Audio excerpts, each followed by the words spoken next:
Well, hey guys, we're live. And if you watch the replay, put hashtag replay in the comments. Remember to register for our challenge coming up. You can either go to brandedorstranded.com or I think it's still Jonathan Ribble /challenge. Is that right, Omar? Yeah, it's right. You can go to both and log in and opt in on the list to play in the challenge. And this challenge, we did one here in December, but we're going to be doing another one, and we're going to tweak it a bit. But it's going to be off the chain. It's the 26th, 27th, and 28th. It's at noon Central Standard Time.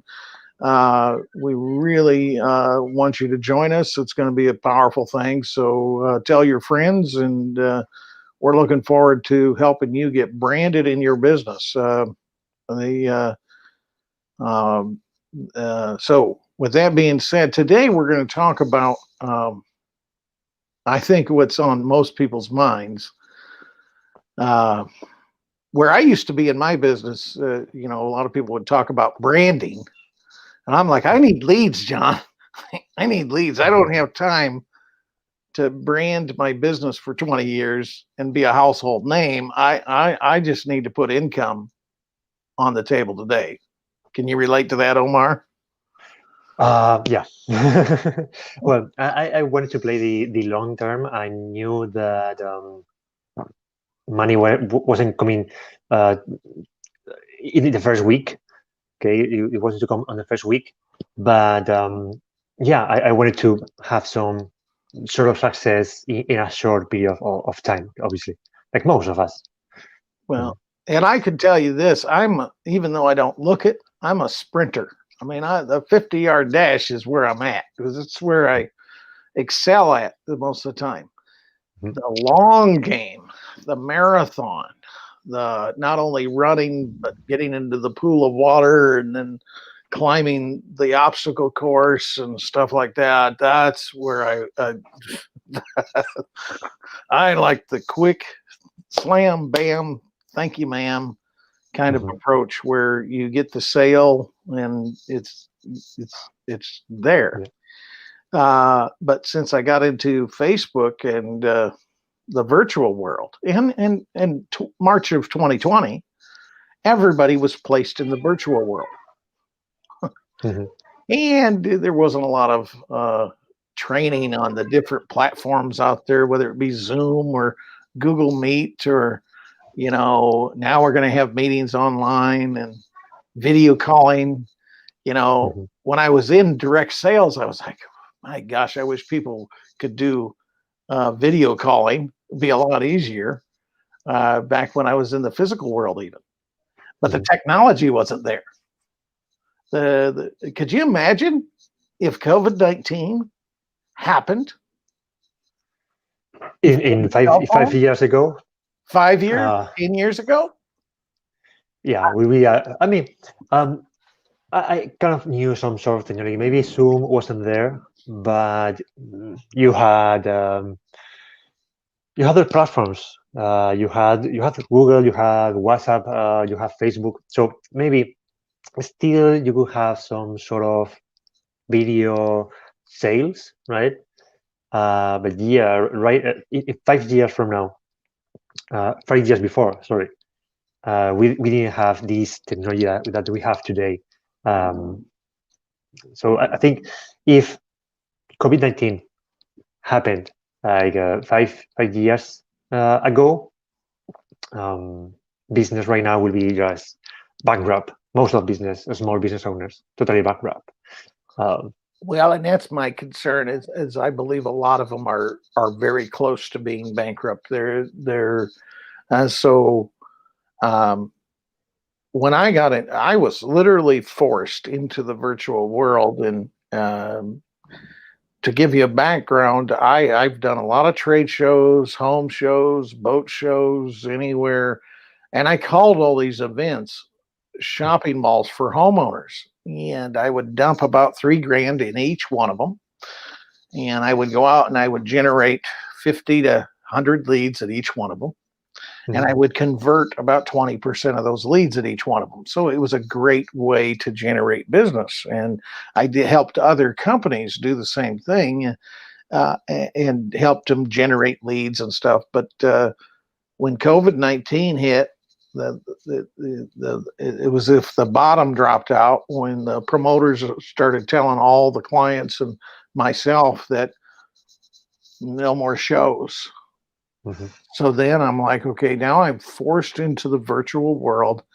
I have to start finding clients. And then somebody told me, I heard the term social media, and I heard the terms, but I had no clue what they were. I mean, social media marketing. I was clueless. So, well, what do? Well, as you can see behind me, there's a lot of books behind me. I start signing up for courses with money I didn't know I didn't have. It's because there's no money coming in. So now I'm hemorrhaging and I'm spending money that I just don't. Yeah, am I even going to make anything in this business? I mean, it's like, okay, now I got to start a virtual business. I got to start over. That's like having a newborn baby and nobody tells you exactly what to do, and you've never been raised around kids. So now you got to start from scratch. And so somebody told me social media. So I figured, okay, and I'm very good with video. Now, I don't know if I'm an expert at it. I don't know. When I say I'm very good at it, I'm very good at being in front of the camera. I have one camera. I don't. Looks like you got a movie star behind you too. Yeah, I have a spy right there. But I've got, when I got on camera, I'm very comfortable being on camera. Now, I don't have 3 cameras and I don't have all the technical lighting and all that kind of stuff. But I started doing videos, and I encourage everybody to do videos wherever you can.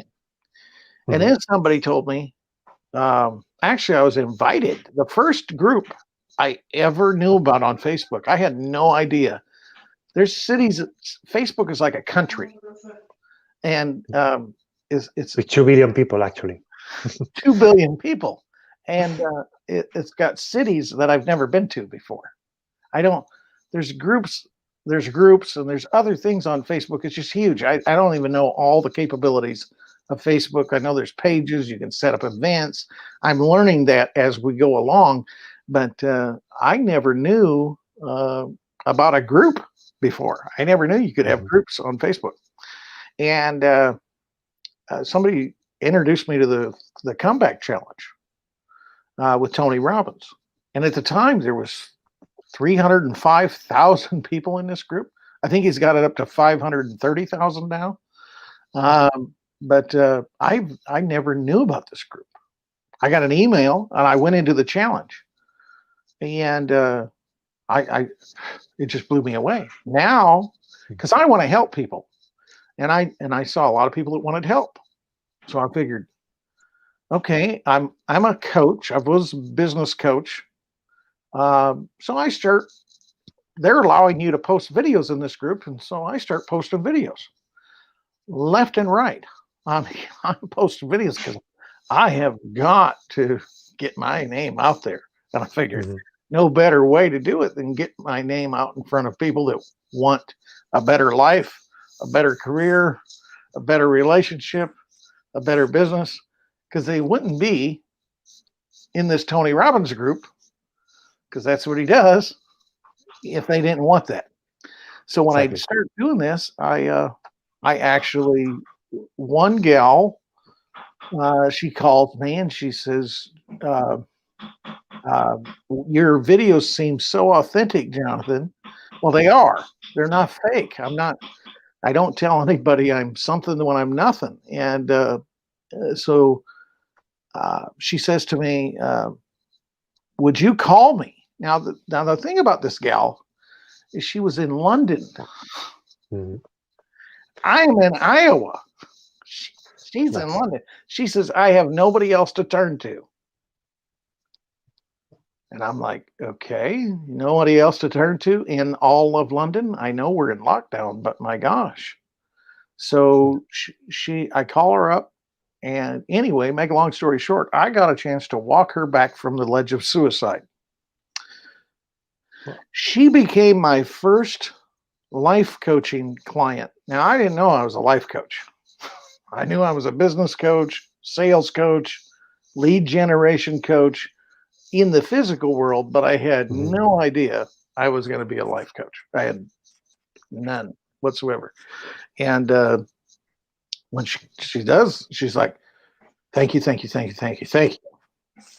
Mhm. Well, that was all. That was by accident. And then I said, "Okay, now I'm a life coach." So I then started to do something different. People would start commenting on my videos, and I would Mhm. comment on other people's videos. And this practical step. Mhm. Whatever you're good at, if you're good at writing, some people are just natural writers. They're just good at writing and everything flows. Whatever you're good at. I'm good at talking. I look at a blank computer screen and I draw a blank. Like, Omar, I don't know how you do your web design stuff because um, you can look at a blank screen and see a landscape there or something.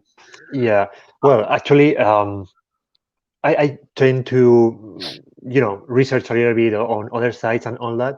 But at the end, I write most of the things by my own.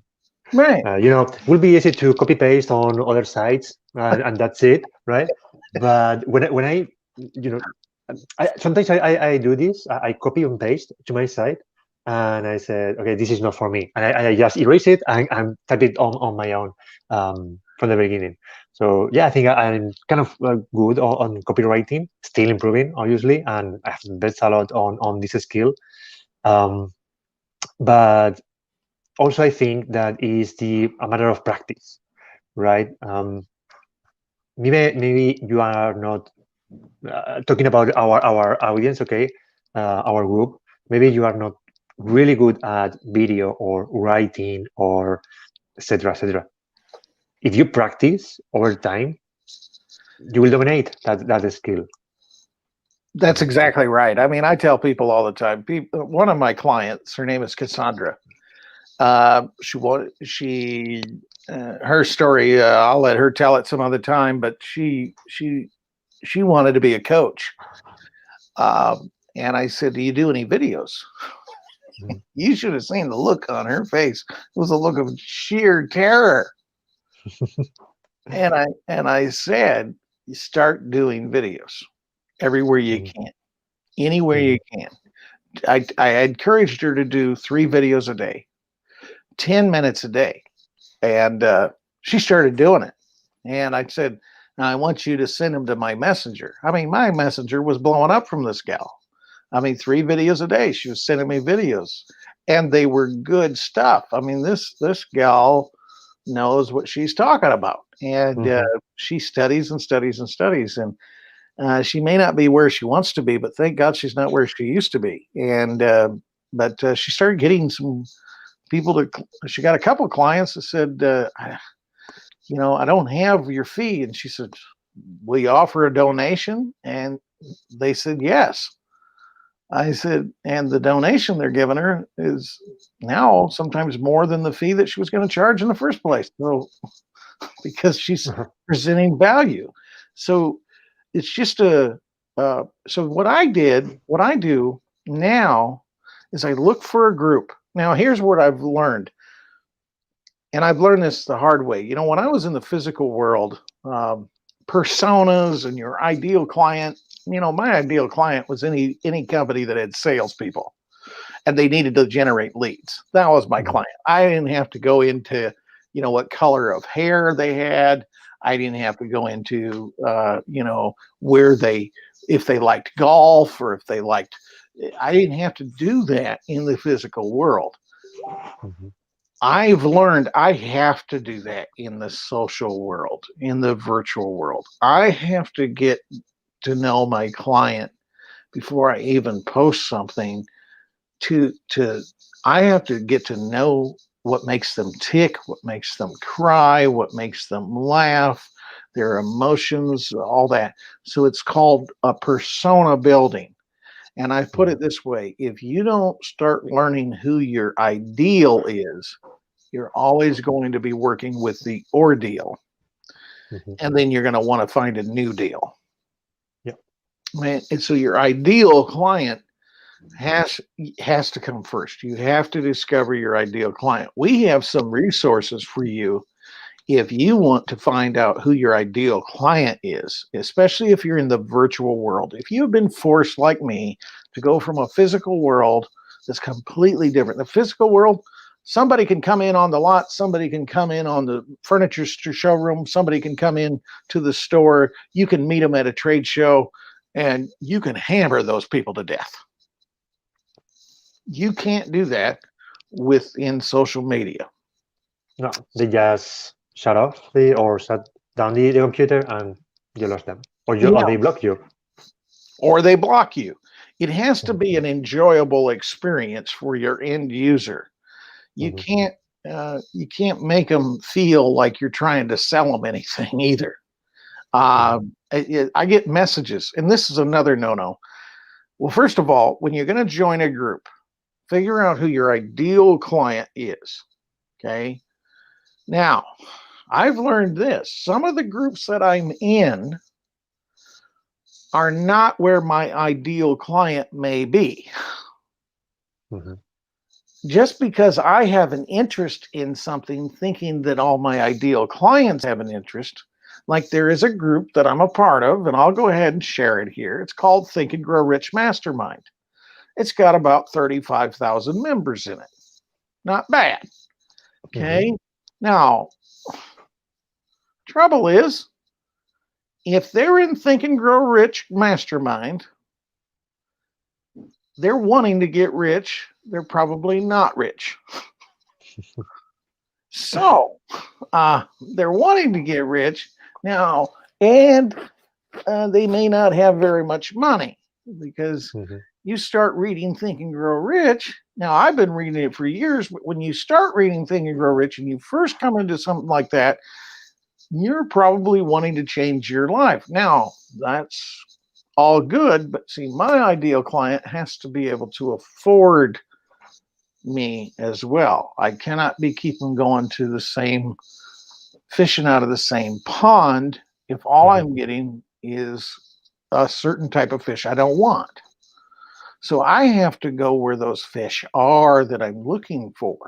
I cannot just go to uh, I can't go to groups I think they are. I've got to go to groups where I know they are. So Mhm. ideally, my clients are managers, business owners, financial experts, things like that, that they already have some level of success.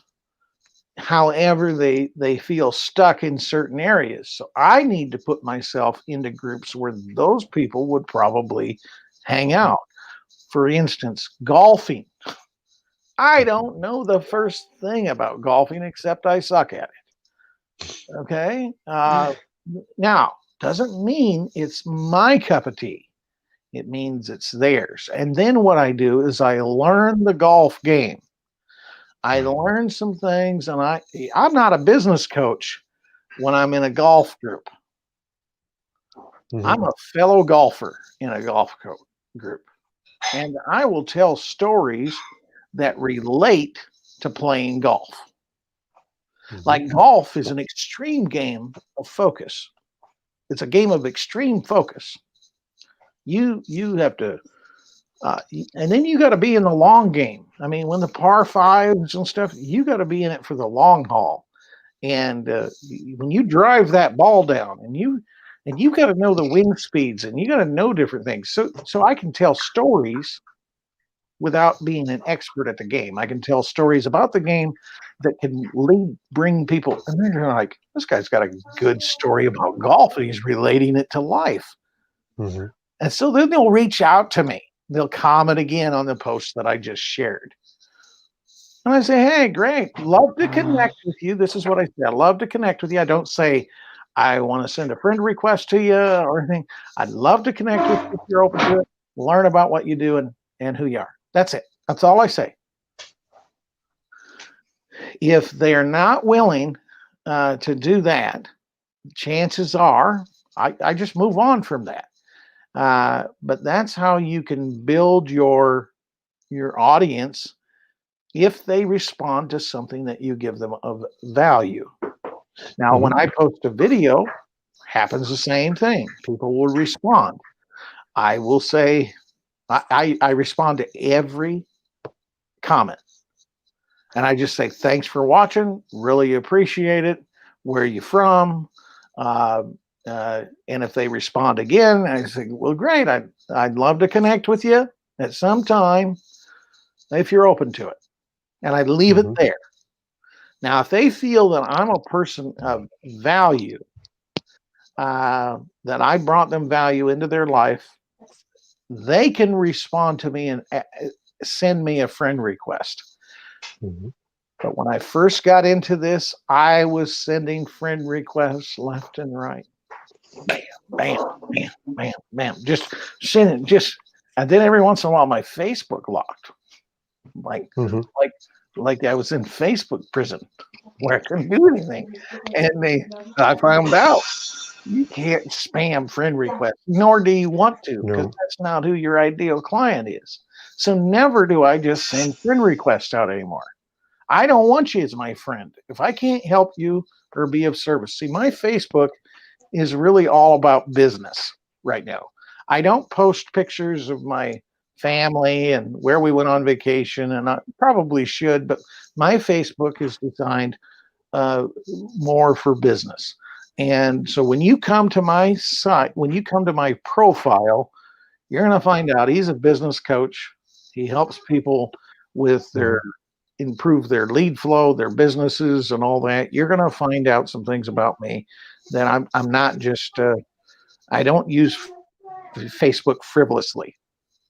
So another thing I would say to you, and maybe if Omar is open to this, he could probably help you do this, is design your Facebook profile or your page to resonate your brand.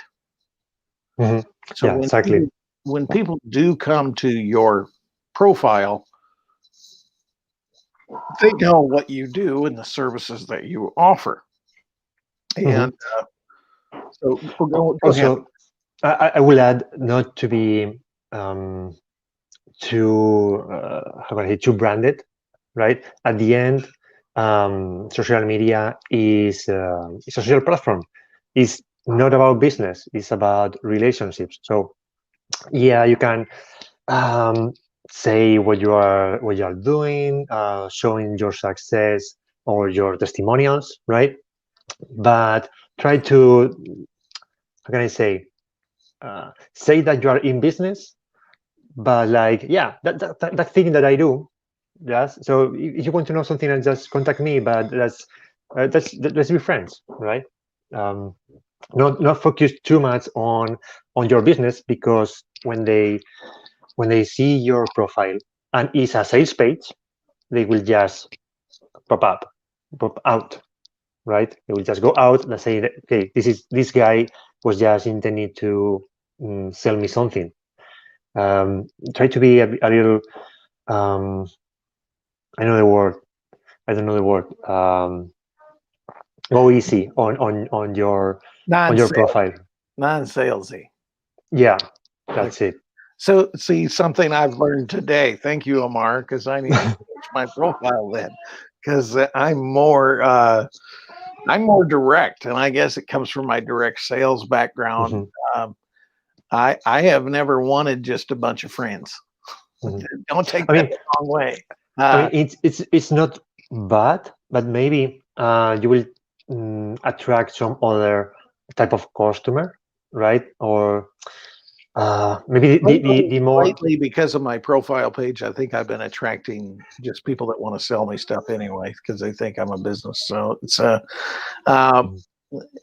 but I've learned something today. I think I need to mellow out on my profile and not necessarily on my business pages because that's what they're there for. There's the business side, and then Exactly. there's the personal side. Like, does this guy, like every once in a while, I'll post a video when I go to the grocery store. People can take a trip with me on going to the grocery store, and but I guess my system comes from just the direct sales world, and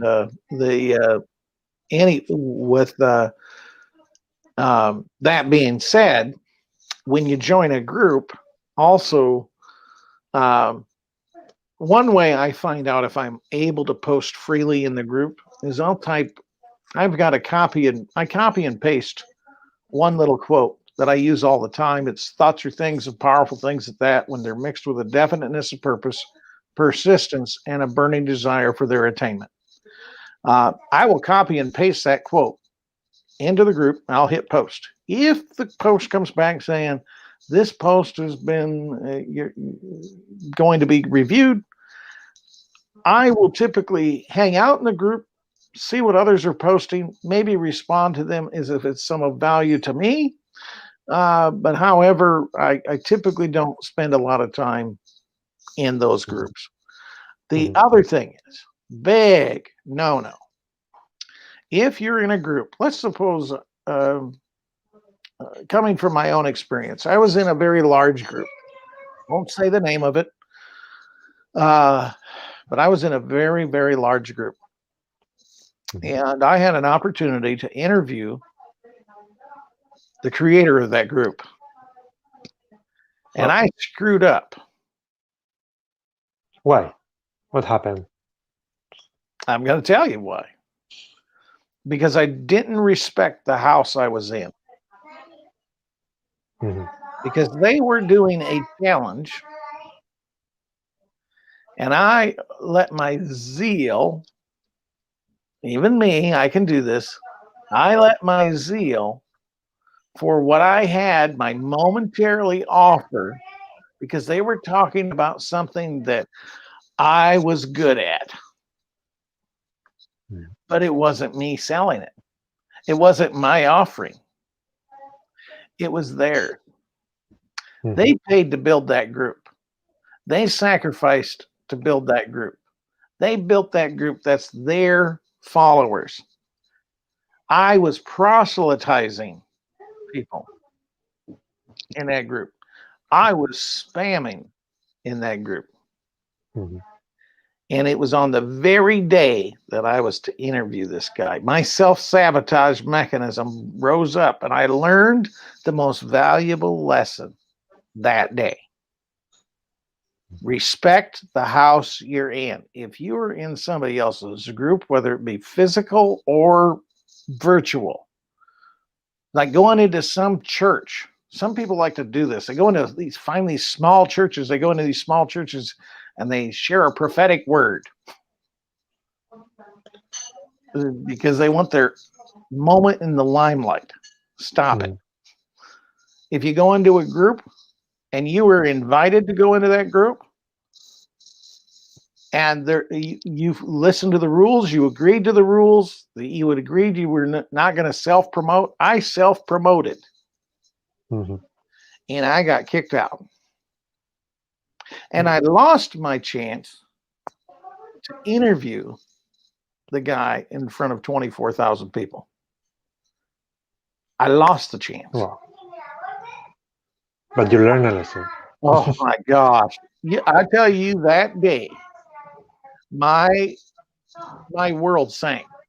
I felt like I was, because I went to bed that night, the night before, and I told my wife about this interview, and I'm like, here it is. This is going to put me on the map. This is going to put me on the map. This is the chance I needed. And I blew it the next day. And I'm telling you, heart and soul just sank to no end. And I'm telling you, you will only end up diluting yourself. If you think you're going to dilute others, you're only going to end up diluting yourself. And so my advice is when you go into a group, you give, give, give. You give more than you take. Stop with the spam offers. Stop with all the stuff. Stop with promising millions in 3 days. Stop with, oh, we're going to get you $10,000 in the first week. Stop with all that nonsense. And it's nonsense. If it sounds too good to be true, it generally is. There is no magic pill, guys. There's no No. magic pill in the world of business. I'm sorry. Business is unfair.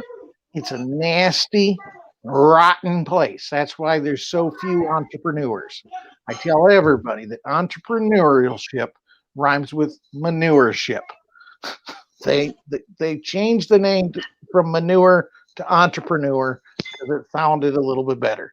But they both have crap in them, and they both stink. But done properly, manure and entrepreneur, when you put it to work, both done properly, will cultivate something great for your life. But you have to. So I've learned some hard lessons this year when it comes to building a group, when it comes to having people in your group, when it comes to just, and if you're going to join a group, don't join 5,000 groups, guys. You won't go to one of them. Yeah, research a little bit. One strategy that I had a few months ago, I had like this planning, right? And I had like 20 groups, something like that. On Monday, I go to a few of them. On Tuesday, I go to another 3 of them, and so on. So all over the week, I'm on like 20 groups, 25 groups, not more, and all are focused on the same strategy, right? So you need to be on 1,000 groups because it's just not. It's impossible to be on every place. That's exactly right. Yeah, because the majority of groups, a lot of people don't know this. So when you build a group, let's suppose you have a product or an offering to show. And thank you, Natalie and Gabriel, for playing full out in this. We really appreciate it. Natalie says that's 100% true. LinkedIn is for work profiles. You're correct. Gabriel Ortiz says, reminds me of 48 Laws of Power by Robert Greene. Never outshine the masters, writing it down, respect the house you're in. Thanks, Gabe, and thanks for playing full out. But the other thing is, when you do send out messages, another thing to do is, don't just spam your messenger book. Don't. And there is a lot of automation tools out there for Facebook, but you still have to be careful. You don't want to harass people with your links and with stuff. I get messages like this every once in a while, quite frequently, a lot lately. They haven't even asked how I'm doing. They send me a blind message. I've never met this person. We've never communicated. They send me a friend request first. And then there's a message, like a message request. It says, hey, Jonathan, good to know you. How's the year 2021 treating you? Okay, that sounds great, doesn't it? But then when I ask them what's prompting the request, now I'm starting to say, thanks for the friend request. What's prompting it? And like, for instance, Natalie, she followed me from a video that I did. Then I sent her a friend request, but she just followed me first, and so then I reciprocated that. But otherwise, I'm not going to go after and try to find Natalie out there and send her a friend request because I'm so busy trying to sell something. You have to.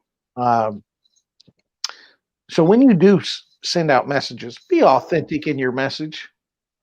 tell them why you're sending them a message in the first place. And if you're just out spamming people and sending friend requests, and then you don't even know what I do for a living, that's like asking for a job and not Mhm. researching the company you want to work for. When you show up at an interview and your question is, so what do you guys do again here? That's the worst thing you can say in an In an interview. interview. And that's the same thing with social media. If you don't, if you've never checked my profile, like um, I, I get these ones that are awesome. One guy even sent me a text and he called me David. It was like he had this copied and pasted and he's sending it to everybody. And I said, sounds like you need some sales coaching, bud. Uh, my name's not David. Start there, get the name right, and at least want to build a relationship with me, not just try to sell your services. That Mhm. shouldn't be the goal. There are keys to doing this. How did you find your first client? Because you do web design and Mhm. internet stuff, right? Yeah. Building funnels, building websites. What I did, um, it's kind of what you just said. I was adding value at the front, right? I was commenting on posts on these specific groups. I'm posting also my own things, adding this value. So when someone wanted some help by building their website or whatever, if I send them a message saying, "Hey, I've seen your post. I think I can help you," they recognize my face, right? They know who I am because I have been posting on those groups, and and that's how we connect and start talking just by adding value in the front end and then answering to their request. Just like you said, Mhm. Trying to build this relationship, not just pursue the sale. And this is something that it actually happened to me when I first started. I was like, I want so much to reach as many people as I can. I can't. I was the same, sending requests, friend requests to all over the place. And this is the thing: you can send um, technically up to um, 50 friend requests per day and don't look spammy, right? But anyway, you can send much more. But any of those people are going to trying to sell their stuff. Okay, they are not um, good relations. If you don't research a little bit who you are friending, who you are connecting with, um, all those leads, 5,000 people on your Facebook is going to be completely worthless, right? So try to research a little bit who you connect with, and I think it will be worth it. Maybe it will take a bit more time, but you will have more value from that list. Mhm. Exactly. Exactly. Well, and then you have to determine what services you're going to provide. The keys I've got are really simple. They come from Think and Grow Rich, uh, Mhm. out of Napoleon Hill, when he talks about writing down what you want, how much money you want to earn. Number two, write down a service in your which you're going to give in exchange for it. Write down a date by which you want to get it. Then write down a plan of how you're going to bring this service into action. And Mhm. then number four, or write down number five, write out a life statement of how you feel now that you have the money, now that you have the service and you're operating in this service. What's your life look like now that you're doing what you wanted to do? And most people won't take the time and do this, but it's so crucial that you do. Mhm. And then read these things out loud daily. to tell yourself over and over again, this is what I'm going to do. This is what I can do. This is what I will do. This is what I must do. And, and then, you still got to make phone calls. Mm-hmm. You still got to do some legwork. You do video chat with people, find out about them, build a relationship with people. If you're afraid to do a video chat, then the virtual business is not for you. Mm-hmm. I always ask people, if they send me a friend request, I want to learn about them, what they do, and vice versa. Simple little script I use. It's not a script, it's just something I type up that I use all the time, so it's consistent. Hi, really, thanks for connected. I like to learn about the friends that are on my Facebook. So I'd like to set up a video chat with you to learn about what you do and who you are, and vice versa. Are you open to that? Mm-hmm. And I'll tell you, I've met about 600 people since March of last year. Now, they're not all my clients. Mm-hmm. There's 600 people in my timeline I can honestly say that I know and I've met. Where Yeah. before, when I got into Facebook, I mean, I was just friend requesting everybody and I didn't know any of them. I mean, I would tell everybody sometimes, yeah, I got 600 friends. I don't know any of them. And I did. Yeah. I had no idea who these people were. And, Mm-hmm. and I always felt, why does Facebook call it friends? Mm-hmm. I Sounds better. sounds better, but I like the word acquaintance. They're acquaintances. They're Mm-hmm. contacts. So I got contacts, but I more acquaintances, because contacts actually are people that you can go to, and you can reach at any time. But if you're afraid of video chatting, you might want to reconsider the virtual business for your line of work, because this is the new normal. This is not going to go away just because today's January 20th, and we all know what today is. It's the inauguration of the new president. Doesn't mean this is all going to go away. This is here to stay. I think people have gotten comfortable without having to go travel and leave and all that. So workplaces are going more to virtual environments and all that, and people are able to work from home. And so this is going to be more of a lifelong thing that we see. So this is paving the way for, this is how we're going to interact from now on. So with that being said, there are, know who your ideal client is, know where they gather, Mm-hmm. add value wherever you go. Mm-hmm.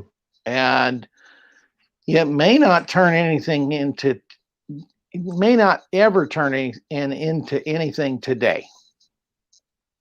People may, I mean, last night, for instance, I posted a video, Omar. I got to tell you this. This is how I met this Natalie that was watching a little bit earlier before.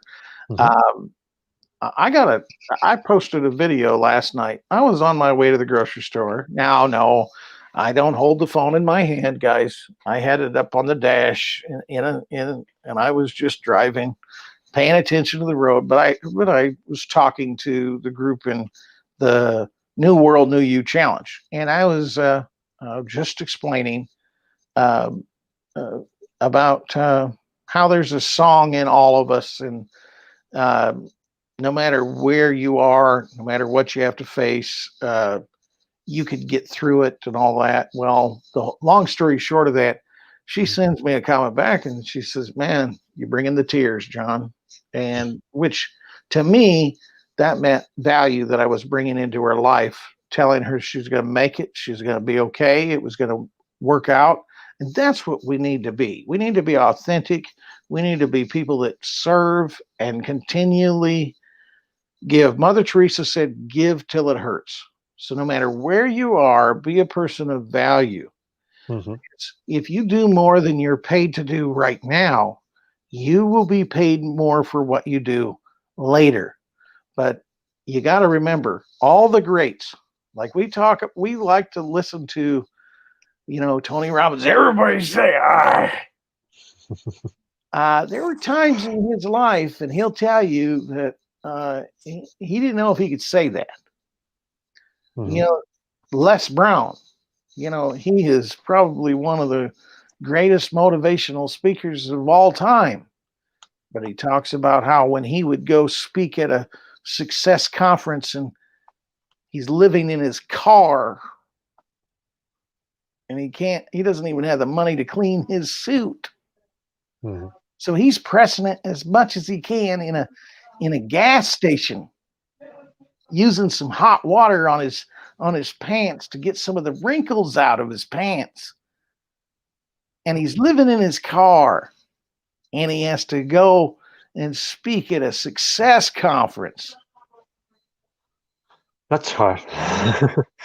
And he's talking about the principles of success because he had this passion on the inside of him that he wanted to help and he wanted to serve, and he saw himself for where he was going to be no matter what he was facing today.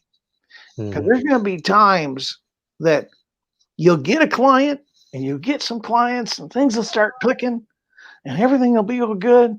And then all of a sudden, everything comes to a standstill. And that's where you're being processed and you're being proven. And Les Brown will say he had to go through that. He had to go through that. So now that he's where he is today, I think he makes somewhere around 50 million a year. Not bad. Well, if you think on the stories of Jeff Bezos, Elon Musk, it's similar. They started with so little, Mark Zuckerberg. Everyone started in a room with a computer, doing what they loved, and there they are, the richest people in the world. Yeah, Um, the guys that created Apple, Steve Jobs and his Steve partner, Jobs. that Mhm. started in a garage. Mhm. Um, And they just were following their passion. the That's it. Google brothers started in a garage, started in an attic room above their garage or whatever, but they started with very little.